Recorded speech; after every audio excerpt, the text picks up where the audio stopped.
one in the mushroom hat intervened. A Russian lady, I think she is, said the colonel. Mademoiselle Varenka? Asked Kitty. Yes, yes. She came to the rescue before anyone. She took the man by the arm and led him away. There, Mamma, said Kitty. You wonder that I'm enthusiastic about her. The next day, as she watched her unknown friend, Kitty noticed that Mademoiselle Varenka was already on the same terms with Levin and his companion as with her other protégés. She went up to them, entered into conversation with them, and served as interpreter for the woman who couldn't speak any foreign language. Kitty began to entreat her mother still more urgently to let her make friends with Varenka. And disagreeable as it was to the princess to seem to take the first step in wishing to make the acquaintance of Madame Stahl, who thought fit to put on airs, she made inquiries about Varenka. And having ascertained particulars about her tending to prove that there could be no harm, though little good, in the acquaintance, she herself approached Varenka and introduced herself. Choosing a time when her daughter had gone to the spa, while Varenka had stopped outside the baker's, the princess went up to her. "Allow me to make your acquaintance," she said with her dignified smile. "My daughter has lost her heart to you," she said. "Possibly you do not know me. I am—" "That feeling is more than reciprocal, Princess," Varenka answered hurriedly. "What a good deed you did yesterday for our poor compatriot," said the princess. Varenka flushed a little. "I don't remember. I don't think I did anything," she said. "Why, you saved that Levin from disagreeable consequences." "Yes. His companion called me, and I tried to pacify him. He's very ill, and was dissatisfied with the doctor. I'm used to looking after such invalids." "Yes, I've heard you live at Montone with your aunt. I think Madame Stahl? I used to know her belle-sœur." "No, she's not my aunt. I call her Mamma, but I'm not related to her. I was brought up by her," answered Varenka, flushing a little again. This was so simply said, and so sweet was the truthful and candid expression of her face, that the princess saw why Kitty had taken such a liking to Varenka. "Well, and what's this Levin going to do?" asked the princess. "He's going away," answered Varenka. At that instant Kitty came up from the spa, beaming with delight that her mother had become acquainted with her unknown friend. "Well, see, Kitty, your intense desire to make friends with Mademoiselle—" "Varenka," Varenka offered, smiling. "That's what everyone calls me." Kitty blushed with pleasure, and slowly, without speaking, pressed her new friend's hand, which didn't respond to her pressure, but lay motionless in her hand. The hand didn't respond to her pressure, but Mademoiselle Varenka's face glowed with a soft, glad, though rather mournful smile that showed large but handsome teeth. "I've long wished for this too," she said. "But you're so busy." "Oh, no, I'm not at all busy," answered Varenka. But at that moment she had to leave her new friends, because two little Russian girls, children of an invalid, ran up to her. "Varenka, Mamma's calling," they cried. And Varenka went after them. Chapter 32. The particulars which the princess had learned in regard to Varenka's past and her relations with Madame Stahl were as follows.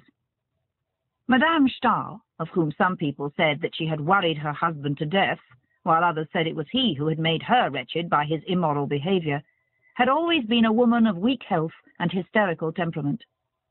When, after her separation from her husband, she gave birth to her only child, the child had died almost immediately, and the family of Madame Stahl, knowing her sensibility and fearing the news would kill her, had substituted another child, a baby born the same night and in the same house in Petersburg, the daughter of the chief cook of the palace. This was Varenka. Madame Stahl learned later on that Varenka was not her own child, but she continued bringing her up, especially because very soon afterwards Varenka had not a relation of her own living. Madame Stahl had now been living more than 10 years continuously abroad, in the south, never leaving her couch. And some people said that she had made her social position as a philanthropic, highly religious woman. Other people said she really was at heart the highly ethical being, living for nothing but the good of her fellow creatures, which she represented herself to be. No one knew what her faith was, Catholic, Protestant, or Greek Orthodox. But one fact was indubitable. She was in amicable relations with the highest dignitaries of all the churches and sects. Varenka lived with her all the while abroad, and everyone who knew Madame Stahl knew and liked Mademoiselle Varenka, as everyone called her. Having learned all these facts, the princess found nothing to object to in her daughter's intimacy with Varenka, especially since Varenka's breeding and education were of the best. She spoke French and English extremely well, and, what was of the most weight, brought a message from Madame Stahl expressing her regret that she was prevented by her ill health from making the acquaintance of the princess. After getting to know Varenka, Kitty became more and more fascinated by her friend, and every day she discovered new virtues in her. The princess, hearing that Varenka had a good voice, asked her to come and sing to them in the evening. "Kitty plays, and we have a piano. Not a good one, it's true, but you will give us so much pleasure," said the princess with her affected smile, which Kitty disliked particularly just then, because she noticed that Varenka had no inclination to sing. Varenka came, however, in the evening, and brought a roll of music with her. The princess had invited Maria Yevgenyevna and her daughter and the colonel. Varenka seemed quite unaffected by there being persons present she didn't know, and she went right to the piano. She couldn't accompany herself, but she could read music very well. Kitty, who played well, accompanied her. "You have an extraordinary talent," the princess said to her after Varenka had sung the first song extremely well. Maria Yevgenyevna and her daughter expressed their thanks and admiration. "Look," said the colonel, looking out of the window, "what an audience has collected to listen to you." There actually was quite a considerable crowd under the windows.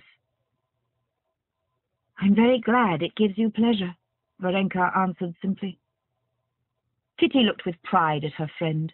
She was enchanted by her talent and her voice and her face, but most of all by her manner, by the way Varenka obviously thought nothing of her singing and was quite unmoved by their praises.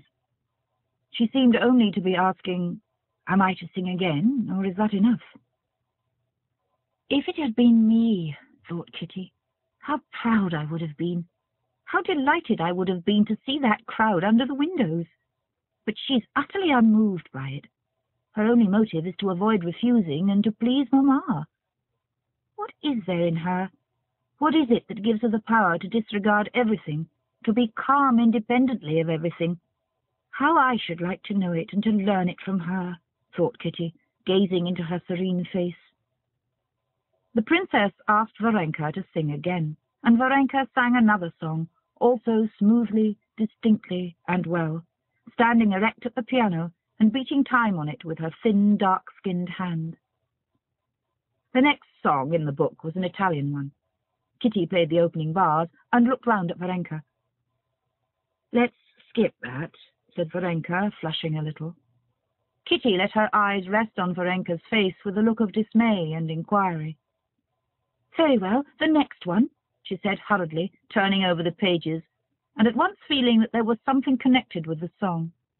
"No," answered Varenka with a smile, laying her hand on the music. "No, let's have that one." And she sang it just as quietly, as coolly, and as well as the others. When she'd finished, they all thanked her again and went off to tea. Kitty and Varenka went out into the little garden that adjoined the house. "Am I right that you have some memories connected with that song?" said Kitty. "Don't tell me about it," she added hastily. "Only say if I'm right." "No, why not? I'll tell you," said Varenka simply, and without waiting for a reply she went on. "Yes, it brings back memories, painful ones. I loved someone once, and I used to sing him that song." Kitty, with big, wide-open eyes, gazed silently, sympathetically at Varenka. "I loved him, and he loved me, but his mother didn't wish it, and he married another girl. He lives not far from us, and I see him sometimes. You didn't think I had a love affair too, did you?" she said, and there was a faint gleam in her beautiful face of that fire which Kitty felt must once have glowed all over her. "I didn't think so. Why, if I were a man, I could never care for anyone else after knowing you. Only I can't understand how he could, to please his mother, forget you and make you unhappy. He had no heart." "Oh, no. He's a very good man, and I'm not unhappy. Quite the contrary. I'm very happy." "Well, so we shan't be singing any more now," she added, turning toward the house. "How good you are! How good you are!" cried Kitty, and stopping her, she kissed her. "If I could only be even a little like you." "Why should you be like anyone? You're nice as you are," said Varenka, smiling her gentle, weary smile. "No, I'm not nice at all. Come, tell me. Stop a minute, let's sit down," said Kitty, making her sit down again beside her. "Tell me, isn't it humiliating to think that a man has disdained your love, that he hasn't cared for it?" "But he didn't disdain it. I believe he cared for me, but he was a dutiful son." "Yes, but if it hadn't been on account of his mother, if it had been his own doing," said Kitty, feeling she was giving away her secret, and that her face, burning with the flush of shame, had betrayed her already. "In that case he would have done wrong, and I would not have regretted him," answered Varenka, evidently realizing that they were now talking not of her, but of Kitty. "But the humiliation," said Kitty, "the humiliation one can never forget." "Can never forget," she said, remembering her expression at the last ball during the pause in the music. "Where is the humiliation? Why? You did nothing wrong." "Worse than wrong. Shameful."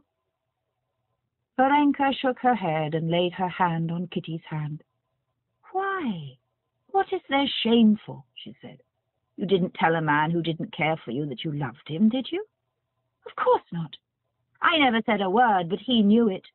No, no, there are looks, there are ways. I can't forget it if I live 100 years. Why? I don't understand. The whole point is whether you love him now or not," said Varenka, who called everything by its name. "I hate him. I can't forgive myself." "Why? What for?" "The shame, the humiliation." "Oh, if everyone were as sensitive as you are," said Varenka. "There isn't a girl who hasn't been through the same, and it's all so unimportant." "Why? What's important?" said Kitty, looking into her face with inquisitive wonder. "Oh, there's so much that's important," said Varenka, smiling. "Why? What?"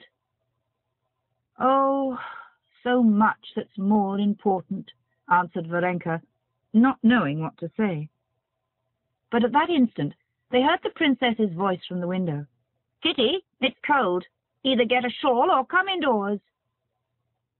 "It really is time to go in," said Varenka, getting up. "I have to go on to Madame Berthe's. She asked me to." Kitty held her by the hand, and with passionate curiosity and entreaty her eyes asked her, "What is it? What is this of such importance that gives you such tranquillity? You know. Tell me." But Varenka didn't even know what Kitty's eyes were asking her. She merely thought that she had to go to see Madame Berthe too that evening, and to hurry home in time for Maman's tea at 12 o'clock. She went indoors, collected her music, and saying goodbye to everyone, prepared to leave. "Allow me to see you home," said the colonel. "Yes, how can you go alone at night like this?" the princess chimed in. "Anyway, I'll send Parasha." Kitty saw that Varenka could hardly restrain a smile at the idea that she needed an escort. "No, I always go about alone, and nothing ever happens to me," she said, taking her hat. And kissing Kitty once more, without saying what was important, she stepped out vigorously with the music under her arm and vanished into the twilight of the summer night, bearing away with her her secret of what was important and what gave her the calm and dignity so much to be envied. Chapter 33. Kitty made the acquaintance of Madame Stahl, too, And this acquaintance, together with her friendship with Varenka, didn't merely exercise a great influence on her, it also comforted her in her mental distress.